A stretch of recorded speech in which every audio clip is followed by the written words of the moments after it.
चारों तीर्थों से संदेशा आ चुका है, इसका मतलब पानी सर के ऊपर से बहने लगा है अक्का साहेब। बात हाथ से और तीर कमान से निकल चुका है। किसे घायल करेगा, किसे बख्श देगा, कोई नहीं कह सकता। अगो भाई, अक्का साहेब, हमें तो लगता है कि पेशवाओं तक भी ये खबर अब तक पहुंच चुकी होगी। परमेश्वरा, रक्षा करना।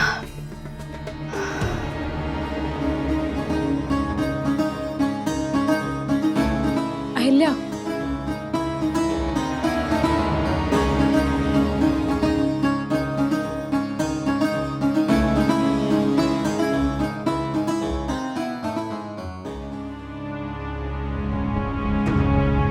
हरकुबाई साहिब से तुम्हें पता चल ही गया होगा। बात अब राज्य की सीमा को लांघकर बाहर जा चुकी है। कोई भी तुम्हारे इस महान कार्य के पक्ष में नहीं है। क्या ये बात समझ रही हो तुम? सासूबाई, नया जीवन बिना किसी दर्द के जन्म नहीं लेता। उसी तरह नई सोच भी बिना दर्द के पैदा कैसे होगी? अहिल्या, क्या चाहती क्या हो तुम? मुसीबतें मोल लेने के अपने शौक में पूरे मालवा को ले डूबोगी? नहीं मजली आई साहब, मालवा की और इस परिवार की रक्षा के लिए अपनी जान पर खेल जाऊंगी मैं। और रही बात सर पर आई मुसीबत की, तो मेरा मन कहता है सासूबाई कि कल दरबार में इसका भी हल निकल जाएगा। जब आचार्य जी के साथ मैं शास्त्रार्थ में उनसे ये बात। रुको अहिल्या, तुम आचार्य जी से बहस करोगी शास्त्रों पर? देवा, आत्मविश्वास की भी हद होती है अहिल्या। एक पल भी नहीं टिक पाओगी तुम उनके सामने। अभी से मेरी बात ध्यान से सुन लो। ये तो शिव शंभू ही तय करेगा मजली आई साहब कि कल क्या होगा। लेकिन मुझे पूरा विश्वास है कि कल का सूरज रेणु और परीक्षित भाऊजी के साथ साथ हम सब के लिए, पूरे मालवा के लिए नई रोशनी और नया भोर लेकर आएगा।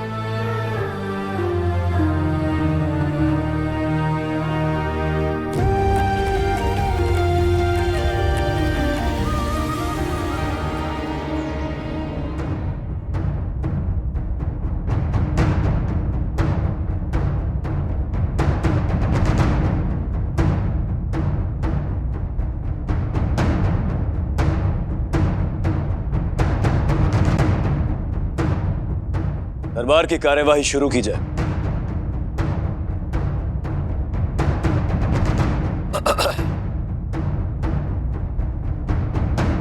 युवराज, श्रुति, स्मृति, पुराण और वेदों में विधवा विवाह को घनघोर पातक बताया गया है। मैं इस बात को उदाहरण के साथ स्पष्ट करूंगा ताकि सभी की समझ में आ जाए। यह कोई मनगढ़ंत बात नहीं है। शिव शंभू की कृपा से आज इस पाप के विचार पर ही पूर्ण विराम लग जाएगा।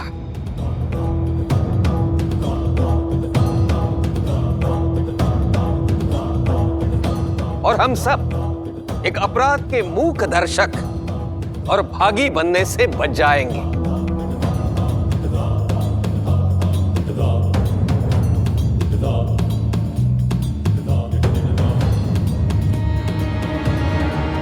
हम आपकी भावना की, आपके ज्ञान की कदर करते हैं आचार्य जी,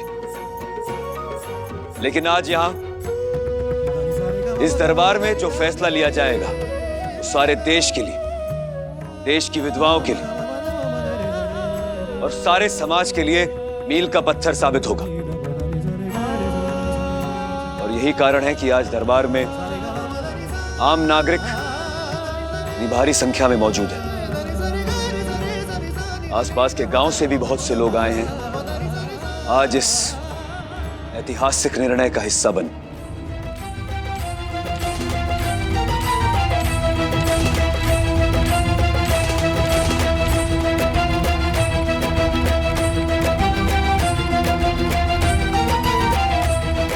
देखना यह है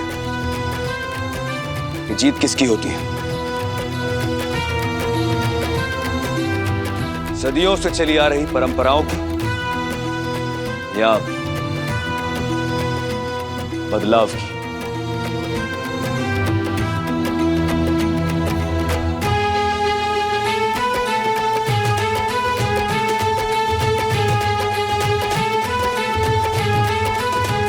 माफ कीजिए सरकार, लेकिन साफ तौर पर कहना चाहूंगी कि हम परंपराओं के खिलाफ कुछ नहीं कर रहे। हम भी परंपराओं का आदर करते हैं, वो हमारा गौरव है, हमारी शान है, संस्कृति है हमारी।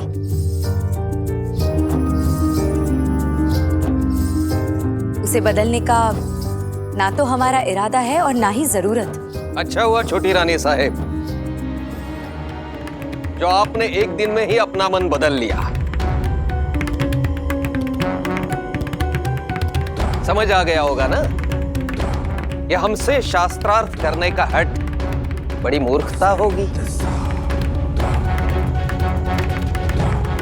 आचार्य जी, आपके साथ यदि शास्त्रार्थ करके मैं कुछ सीख सकूं तो उसे मैं मेरा सौभाग्य मानूंगी। लेकिन यहाँ परंपराओं को बदलने की नहीं, सिर्फ इंसानियत की नजर से देखने की जरूरत है। और रही बात सुधार की, तो उसकी गुंजाइश हर जगह होती है ना। रीत, परंपरा और धर्म में सुधार की सोच नहीं, किसी को यह अधिकार नहीं है।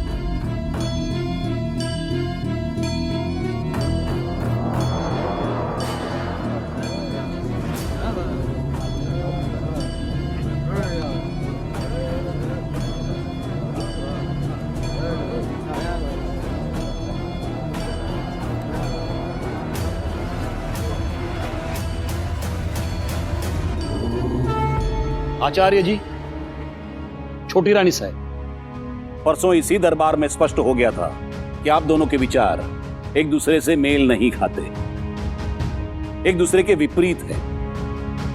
इसीलिए अब यहां शास्त्रार्थ होगा। आप दोनों को अपनी अपनी बात रखने का समान रूप से समय मिलेगा।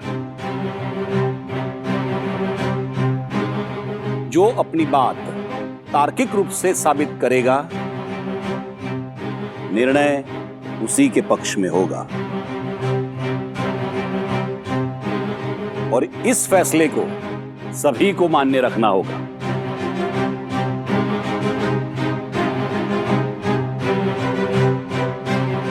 आचार्य जी, आरंभ आपसे करते हैं।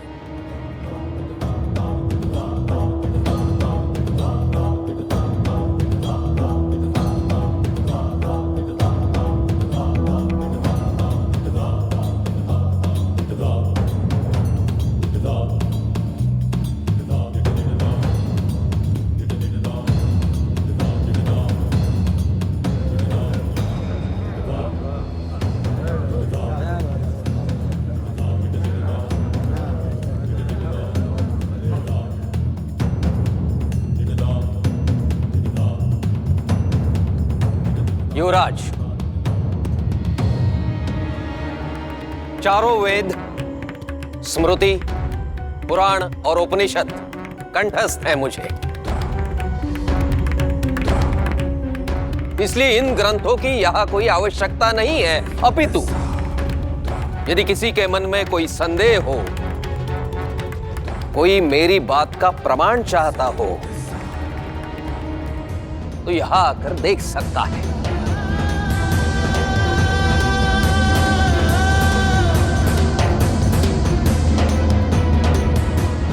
इतनी सारी किताबें तो अहिल्या को डराने के लिए लाए ये लोग। आपने देखा ना आई, अभी आचार्य जी ने कैसे कड़क आवाज में बात की। आपको क्या लगता है अहिल्या कितनी देर तक टिक पाएगी इनके सामने? सीताबाई, इस बार अहिल्या ने सांप की बांबी में हाथ डाला है, इसलिए उसे जहर तो मिलेगा ही।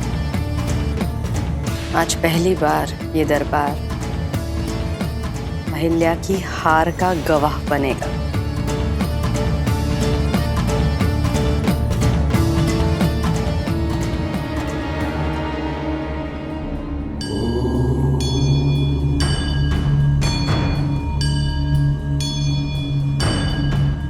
युवराज, पति निधन के पश्चात एक विधवा का जीवन कैसा हो, इसका संपूर्ण विवरण हमारे धर्म ग्रंथों में दिया गया है।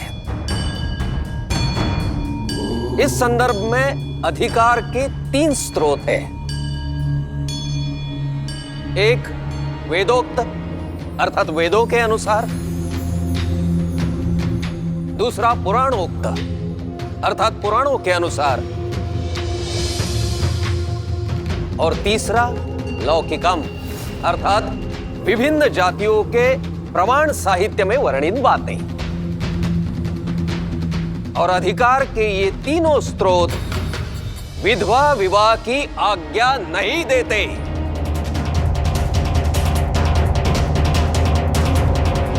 और इसलिए रेणु और परीक्षित का विवाह होना शास्त्र सम्मत नहीं है।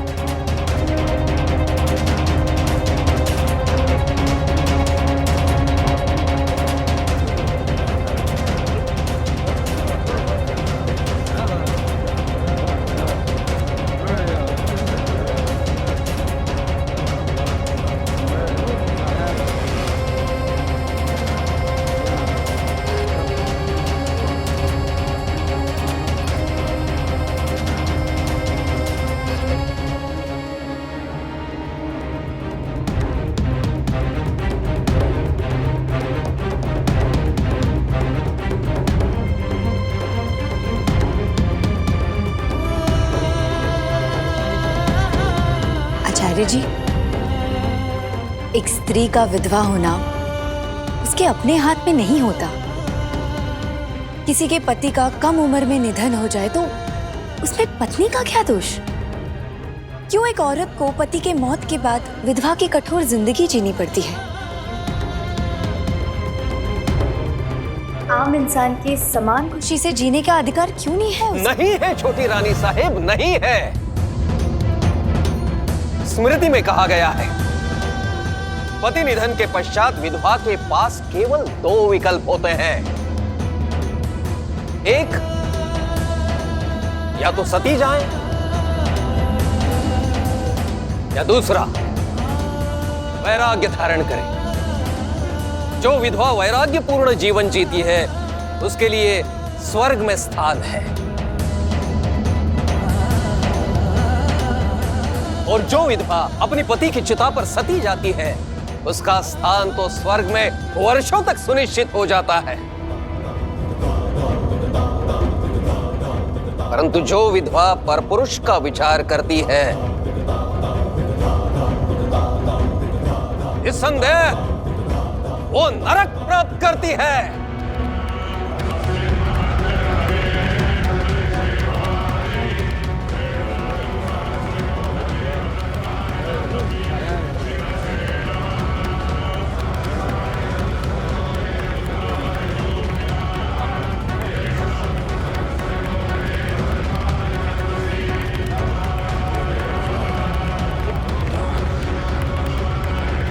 एक विधवा को शुद्ध फल फूल और मूल के सहारे अपना जीवन यापन करना होता है। क्यों? ताकि उसके मन मस्तिष्क में किसी राजस या तामस गुण का प्रवेश ना हो।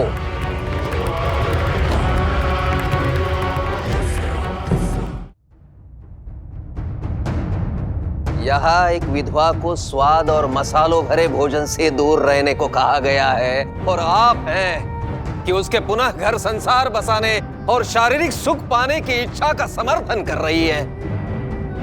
असंभव है, ये असंभव है।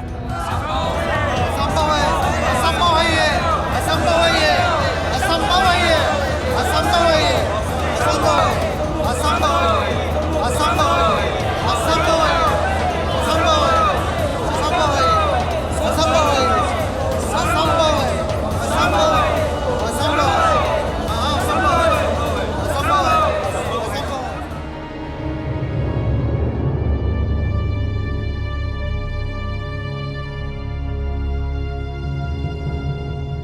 एक बात बताइए आचार्य जी, पत्नी के मृत्यु के बाद पति दूसरा विवाह करता है तो उसे तामसिक प्रवृत्ति क्यों नहीं माना जाता?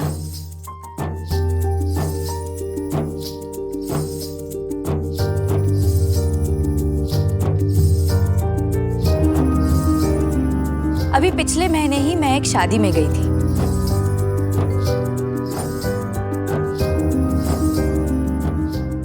आप भी वहां थे ना? आपको जरूर याद होगा क्योंकि दूल्हा आपका शिष्य था और विदुर भी।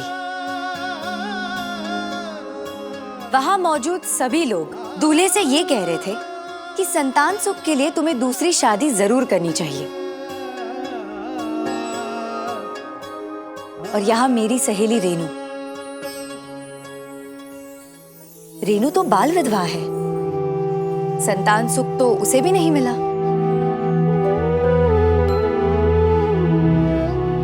तो फिर उसके पुनर्विवाह पर आप सबको आपत्ति क्यों है? संतान उत्पत्ति का उद्देश्य परिवार वृद्धि होता है और परिवार की वृद्धि पुरुष से ही होती है। वंश के विस्तार में स्त्री केवल एक माध्यम मात्र है। संतान को अपने पिता का नाम मिलता है, माता का नहीं। पितरों को अन्न जल चढ़ाने का अधिकार केवल पुरुष को है, स्त्री को नहीं। और इसलिए पुरुष को पुनर्विवाह का अधिकार है। मुझे आपसे उसी बात पर आप बात बात पर स्त्री और पुरुष की तुलना क्यों करना चाहती है छोटी रानी साहिब? जो पुरुष के लिए उचित है वही स्त्री के लिए भी उचित हो, ऐसा नहीं हो सकता। जानती है क्यों? क्योंकि स्त्री चंचल है,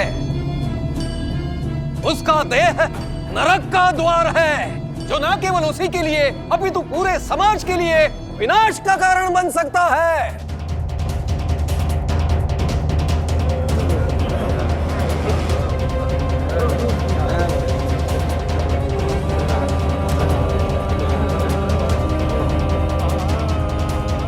ये अहिल्या आचार्य जी को नाराज क्यों कर रहे हैं? काका साहब, ये भी तो सोचिए कि अहिल्या के सवालों के सामने आचार्य जी के सारे तर्क, सारे प्रमाण कमजोर साबित हो रहे हैं, तभी तो उन्हें इतना गुस्सा आ रहा है। तो क्या इस तरह से अहिल्या जीत जाएगी?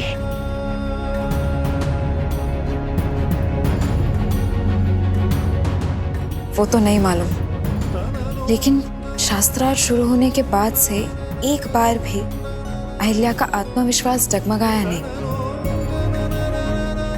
इसका मतलब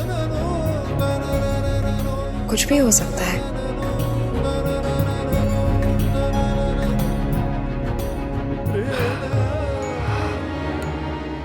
अहिल्या को हारते हुए मैं भी कभी नहीं देखना चाहती हरकुबई साहेब, लेकिन अहिल्या की जीत मालवा में नई क्रांति लेकर आएगी, जिसकी गूंज से मालवा ही नहीं समस्त मराठा साम्राज्य गूंज उठेगा। एक मां होने के नाते मैं बस इतना ही चाहती हूं कि इस तरह की प्रशंसा, मान, सम्मान केवल मेरे बेटे को मिले।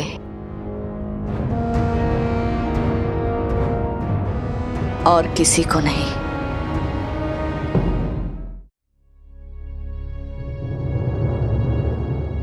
क्या मैं आपको एक बात पूछ सकती हूँ? किसी और विषय से जुड़ा है।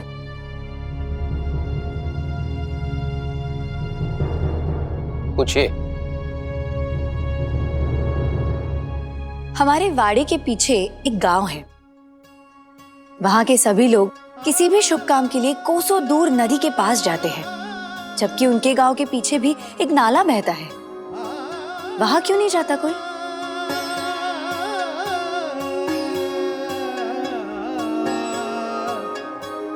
उस नाले का दूषित पानी किसी शुभ कार्य के लिए सही नहीं है, इसलिए। आपने उस नाले के आसपास का क्षेत्र देखा है? कितनी गंदगी है चारों ओर।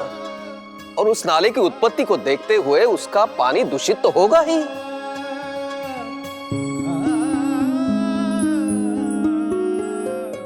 आपके कहने का मतलब पानी का स्रोत साफ है, अच्छा है, तो पानी भी अच्छा होगा, है ना?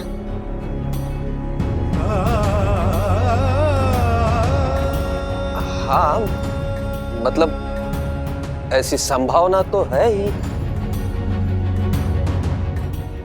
आचार्य जी, आपने अभी अभी कहा कि स्त्री का शरीर नरक का द्वार होता है, लेकिन इस दुनिया में जितने भी इंसान हैं, किसी ना किसी स्त्री के शरीर से ही जन्मे हैं।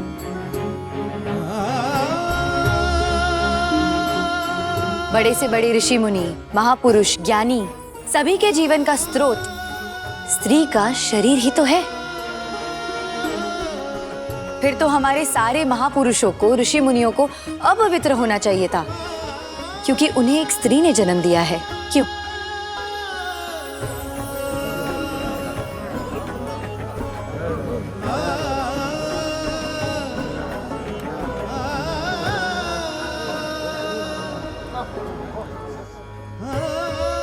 अगर स्त्री का शरीर पवित्र नहीं है तो हम कैसे पवित्र हो सकते हैं? छोटी रानी साहब ने बात तो पते की कही है भैया।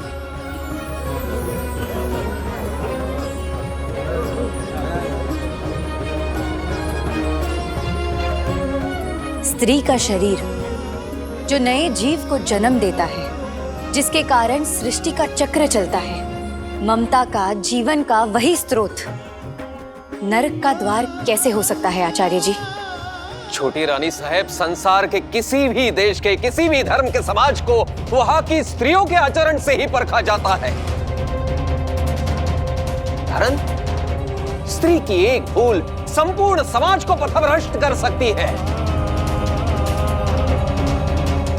और इसीलिए स्त्री का पुरुष के बंधन में होना अनिवार्य है। और यदि वो बंधन ना हो तो स्त्री को परंपरा और शास्त्र के बंधन में अपना जीवन व्यतीत करना चाहिए। एक मुक्त स्त्री सदैव कलह का, कलंक का और विनाश का कारण बनती है।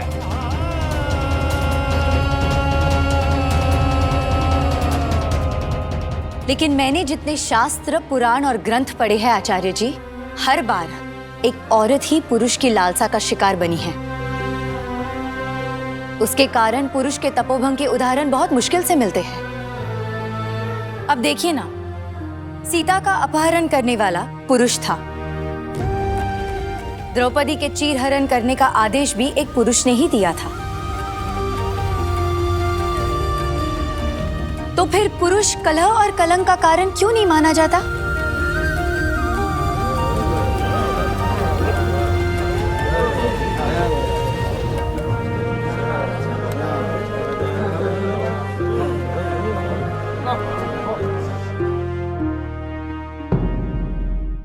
Click the show links and enjoy watching the videos.